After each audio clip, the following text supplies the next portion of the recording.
he actually produced it with Lars and Crunchy Kevin. Yeah.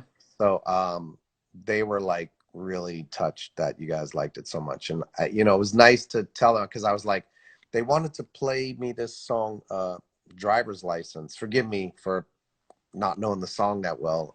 Olivia Rodrigo. Yeah. Yeah, but when I heard the song, I was like, you know, I'd mentioned Elijah's song to you guys, and I was like, I can't play it after this record. This is like one of the biggest records in history. It's such a great song. And I was like, well, I guess I'll play it.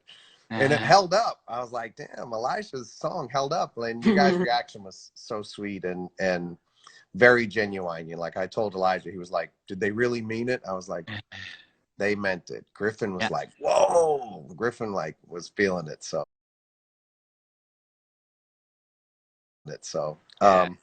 I'm glad that's the next single. That's awesome. I can't wait. Yeah, it's really great. And I've been low-key working on something that I'll send you also probably Monday.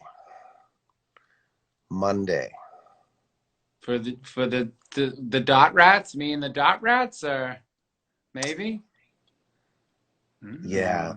It's 8 minutes of gloriousness for the potential gathering that we may have this summer.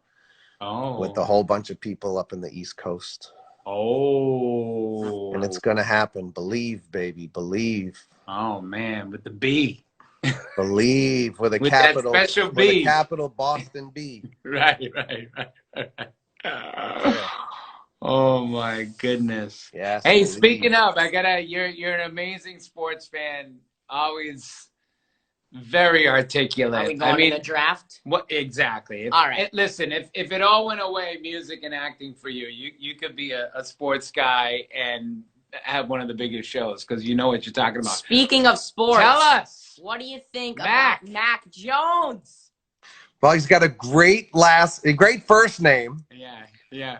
Great Can't name. spell And I think, you know, what more do you need? His name is Mac, M-A-C. What do I think? All right, if you really want my analysis, this is when like 80% of the blockheads kind of eye roll us when we go off on the sports tangent. Yeah. But here's what I think. This is the 100% authentic analysis. I didn't want to trade up for a quarterback no matter what. I don't think it's good to trade up and give away 3 future draft picks from, you know, #1 picks. So forget that. So I love that we didn't trade up.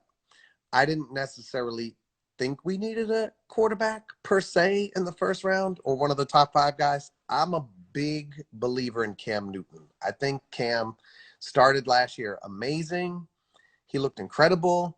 I think given a full roster and a full season without COVID, with a full training camp, I think Cam Newton is going to lead this team to huge things. With the crowd, too? With the crowd? Man, forget about it. I love Cam Newton. I think he's a real leader. And, you know, and look, obviously, if we could have Brady forever, we keep Brady forever, right? But there's like 3 quarterbacks I would take in Brady's absence, and Cam Newton's one of them. And maybe top on the list, you know, Aaron Rodgers, Cam Newton, Russell Wilson. I mean, I'm not sure who else. Aaron Rodgers is out. No, he's going to stick around. No, he's not on the Packers anymore. Well, he's going to host Jeopardy. That's fine. But as far as Mac Jones, I think a couple things. One, he could have gone number 3 to San Francisco. So if you consider the fact that we got a guy who could have went number 3 at number 15, that's a very big positive. 2, we didn't trade anyone to get him, which is great. And we do need a quarterback for after Cam. But Cam is the guy.